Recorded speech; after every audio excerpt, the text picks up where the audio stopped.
दिन पर दिन बांझपन की समस्या बढ़ती जा रही है। 15 से 20% कपल्स को आजकल बच्चे नहीं हो रहे, जिनमें 50% कारण केवल पुरुष हैं। वो भी इसलिए बिकॉज उनका जो लाइफस्टाइल है वो ऐसी 7 गलतियां करते हैं जो उनके स्पर्म्स की क्वालिटी, नंबर और जो उनकी पोजीशन है वो ख़राब कर देते हैं। सबसे पहले है लाइफस्टाइल उनका, जो वो लैपटॉप यहाँ पे पैरों अपने टांगों पे रख के करते हैं, उनके नीचे यहाँ गर्म हो जाता है। पैंट की जेब में मोबाइल रखते हैं, जिसे इलेक्ट्रोमैग्नेटिक रेडिएशन है वो डैमेज करती हैं। इसके अलावा जो वो इंटेंस एक्सरसाइज करते हैं, साइकिलिंग करते हैं, हर चीज़ जो नीचे के हिस्से के टेम्परेचर को बढ़ाएगा तो उनके स्पर्म्स को डैमेज करेंगे। स्पर्म्स के 4 पैरामीटर होते हैं। एक होता है नंबर, एक होता है उनका मोटिलिटी, कितने मूव कर रहे हैं, प्लस उनकी क्वालिटी, उनकी शेप और उनका डीएनए। इन चारों में से अगर केवल नंबर लोग ज़्यादातर चेक कराते हैं, बिकॉज छोटी मोटी लैब से उन बाकी जो पैरामीटर्स हैं वो चेक नहीं होते। सारे पैरामीटर्स अगर नॉर्मल होंगे तो ही प्रेगनेंसी नेचुरली होगी। इसके अलावा जो उनका लाइफस्टाइल है उसमें जो सबसे ज़रूरी चीज़ है, जो वो स्ट्रेस लेते हैं, खासकर हीट स्ट्रेस। कई बार क्या है, जो हलवाई का काम करते हैं, वेल्डिंग का काम करते हैं, बहुत टेम्परेचर में रहते हैं, शरीर का जो हिस्सा शरीर से बाहर होता है वो 2 डिग्री टेम्परेचर कम होता है आदमियों का, इसलिए शरीर बाहर लटकता है। लेकिन जब वो हाई टेम्परेचर में काम करते हैं और उनका लाइफस्टाइल ऐसा है जिसमें वो नहाना जो उनका है, बहुत हॉट स्टीम बाथ लेते हैं या बहुत लंबी देर गर्म पानी से नहाते रहते हैं, तो उनकी जो टेस्टिस है वो डैमेज हो जाती है। इसके अलावा जब भी स्पर्म्स को हाई टेम्परेचर मिलेगा तो डीएनए अफेक्ट होगा, प्लस कपड़े, जो वो कपड़े पहनते हैं, बहुत टाइट अंडरवियर पहनते हैं, कई आदमी मोटे कपड़े पहनते हैं ताकि नीचे वाले हिस्से को हवा नहीं लगती है, इसलिए खुले हवादार कॉटन के कपड़े पहनिए। आजकल बहुत सारे ऐसे सिंथेटिक कपड़े आए हैं जिनके अंदर ऐसे केमिकल्स हैं जिनको हम ईडीसी बोलते हैं, जैसे वो ड्राई फिट वाले कपड़े होते हैं जो केवल आपको एक्सरसाइज के टाइम पहले थोड़ी देर के लिए, पर अगर आप रेगुलर ड्राई फिट वाला मटेरियल आप रेगुलर पहनेंगे तो आपका टेस्टोस्टेरोन डैमेज होएगा, बिकॉज उसमें जो केमिकल्स हैं वो आपके टेस्टोस्टेरोन के लेवल को डाउन करेंगे और उनको डैमेज करेंगे। प्लस जितना भी केमिकल है वो दिन पर दिन हमारी जो डीएनए है, हमारा जो स्पर्म्स का जिसमें बच्चा बनाने की क्षमता होती है, उसको वो डैमेज कर देता है। तो कपड़ों का बहुत ख्याल रखिए आप, खुले कपड़े, हवादार कॉटन के कपड़े और साफ कपड़े पहनिए, बिकॉज नीचे की इन्फेक्शन आगे चल के जो स्पर्म्स होते हैं वो बनते टेस्टिस के अंदर हैं, जो स्क्रोटम में होती है, जो नीचे एक हिस्सा होता है जिसकी चमड़ी बहुत पतली होती है, और यहाँ से पाइप रास्ते वो ऊपर जाते हैं और फिर आके पेशाब के रास्ते से निकलते हैं। तो ये बहुत ज़रूरी है कि आपकी टेस्टिस नॉर्मल हो और आपका ये जो पीनिस है नॉर्मल हो। इसके अलावा जो हमारा जो खान पान है वो बहुत मैटर करता है, जो हमारे टेस्टिस के अफेक्ट करता है, बिकॉज जो हमारा खान पान है वो हमारे ब्लड को अफेक्ट करेगा, ब्लड हमारी टेस्टिस को अफेक्ट करता है, बिकॉज वो हार्मोन के लेवल्स को अफेक्ट करता है।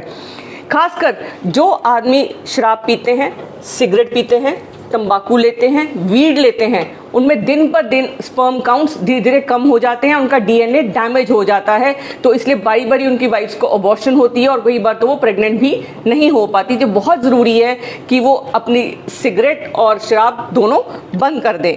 इसके अलावा जो खान पान में उनको ध्यान रखना है, तला फला, high sugar content, cold drinks, caffeine, ये बिल्कुल बंद कर देने चाहिए, बिकॉज इनसे उनका मोटापा बढ़ता है। जैसे जैसे मोटापा बढ़ेगा, नंबर ना भी अफेक्ट हो लेकिन डीएनए का लेवल अफेक्ट होता है। मोटापे से बहुत ज़्यादा डैमेज होता है बॉडी को, उससे आपको डायबिटीज़, हाइपरटेंशन, हार्ट डिजीज़, इसके अलावा वो टेस्टोस्टेरोन का लेवल भी लो हो जाता है, जिसकी वजह से इरेक्शन में प्रॉब्लम होती है। तो इसलिए बहुत ज़रूरी है कि आप मोटापे को अपने कंट्रोल करें। इसके जो हमारी चौथी चीज़ है वो हीट स्ट्रेस। बॉडी में जो आदमियों को नहीं समझ आता है कि जो नीचे वाला हिस्सा होता है वो शरीर से बाहर होता है, वो 2 डिग्री टेम्परेचर कम रहता है, और ज़्यादातर जो लोग बैठने का काम करते हैं, 8-8, 10-10 घंटे बैठे रहते हैं, जैसे लंबी ड्राइविंग जो करते हैं, ड्राइवर्स हैं, या फिर जो हीट में काम करते हैं जैसे वेल्डर्स हो गए, या फिर हलवाई हैं जो भट्टी पे काम करते हैं, उनको अपने शरीर का नीचे वाले हिस्से को ठंडा रखना चाहिए, या अपनी इंतज़ाम इस तरीके से करना चाहिए कि नीचे वाला हिस्सा ठंडा रहे, बिकॉज जो हीट है उसको डैमेज करती है स्पर्म्स को। इसके अलावा जो आजकल सबसे है कि जो हमारे दिमाग पे स्ट्रेस है, 24 घंटे हम लोग मोबाइल पे लगे रहते हैं, जो दिमाग का स्ट्रेस है, और एक एज निकलती जाती है हमारी जब हम प्रेगनेंसी प्लान आउट नहीं करते। आप प्रेगनेंसी प्लान आउट नहीं करते, कल कर लेंगे, परसों कर लेंगे, साल, 2 साल, 4 साल, ये जो एज, जैसे जैसे एज बढ़ती है स्पर्म्स का नंबर कम हो जाता है। जो वो पुरानी कहावत थी कि आदमी और घोड़ा कभी बूढ़े नहीं होते, ऐसा कुछ नहीं है। स्पर्म्स जो बीज हैं आदमी के, वो डेफिनेटली कम हो जाते हैं जैसे जैसे उम्र बढ़ती है। उनकी क्वालिटी भी, नंबर भी, और सबसे बड़ी बात है उनमें जो कैपेसिटी होती है बच्चा बनाने की, वो भी कम हो जाती है। इसके अलावा जो आदमी, सबसे बड़ी आदमी की ईगो जो है उसको अलाउ नहीं करती कि वो अपना टेस्ट करा सके। मैं आपको 3 वो टेस्ट बताने वाली हूँ जो आप, अगर आप एक टेस्ट अगर आपका नॉर्मल आता भी है, बाकी दोनों भी नॉर्मल आने चाहिए, तभी आपको प्रेगनेंसी होगी। अगर आप नॉर्मल टेस्ट के बावजूद भी आपको प्रेगनेंसी नहीं हो रही, कई बार आदमियों में देखा गया है कि जो उनकी जो स्किन होती है वो पीछे नहीं जाती जब इरेक्शन होती है, जिसको हम फिमोसिस कहते हैं, और वो सबसे बड़ा कारण है कई बार प्रेगनेंसी नहीं होने का। इसके अलावा जो पेशाब की ओपनिंग होती है वो यहाँ होने की बजाय पीछे या इधर उधर लेफ्ट कहीं होती है, जिससे कि जो शेप होती है वो पीनिस की नॉर्मल नहीं होती, इरेक्शन में प्रॉब्लम होती है। तो उन पेशेंट्स का बचपन में ही, जब बच्चे छोटे होते हैं तभी उनका इलाज हो जाना चाहिए, ताकि बड़े होकर उनको ये प्रॉब्लम ना फेस करनी पड़े। तो मदर्स और पेरेंट्स और दोनों को ये ध्यान रखना चाहिए कि अपने बेटों का ये नीचे वाले हिस्से को वो अपने किसी डॉक्टर से एग्जामिन जरूर करवाएं कि सब कुछ नॉर्मल है। कई बार छोटे बच्चे जब खेल रहे होते हैं, क्रिकेट की बॉल यहाँ पे लगती है तो इस हिस्से के ऊपर गार्ड नहीं पहनते, तो ये बहुत ज़रूरी है, चोट से ये हिस्सा डैमेज हो जाता है, तो इसको बचाना बहुत ज़रूरी है। अब रही हमारी जो टेस्ट हैं जो हमारे 3, एक तो हम सीमेन टेस्ट, जिसमें कोई दर्द नहीं होता, कोई बुखार नहीं आता, वो बड़ा आराम से होता है उसके लिए। दूसरी चीज़ है कि उनके हार्मोन टेस्ट होने चाहिए अगर सीमेन टेस्ट में थोड़ी एबनॉर्मेलिटी है, प्लस उसका एक अल्ट्रासाउंड होना चाहिए, रंगीन अल्ट्रासाउंड, क्योंकि कई बार क्या है नीचे नसें फूली हुई होती हैं या टेस्टिस के आसपास इन्फेक्शन होती है, उसमें पानी होता है, उसमें सोजिश होती है, जिसकी वजह से स्पर्म्स जो हैं दिखते तो हैं लेकिन वो काम नहीं करते, उनमें डीएनए जो होता है वो डैमेज होता है। तो ये बहुत ज़रूरी है कि डीएनए की क्वालिटी बहुत बेटर हो। और जो सबसे ज़रूरी चीज़ है, इस सिलेंडर को अब सुविधा ऐसी आ गई है, हमारे देश में बड़े सालों से अवेलेबल है। अगर आप अपनी प्रेगनेंसी लेट प्लान करना चाह रहे हैं या आपको कोई प्रॉब्लम हो रही है, तो आप अपना सैंपल जो है वो स्टोर करके रख सकते हैं कि आपको लगता है कि आज हमारा लेवल कम है और धीरे धीरे वो और कम होता चला जाएगा या फिर वो ज़ीरो हो जाए, उससे पहले जितने स्पर्म्स हैं आप उनको स्टोर कर सकते हैं सालों दर साल, यहाँ तक कि आप उनको 100 साल तक स्टोर कर सकते हैं। किसी भी अपने आसपास के सेंटर में जाइए और अपने स्पर्म्स को स्टोर करवाइए।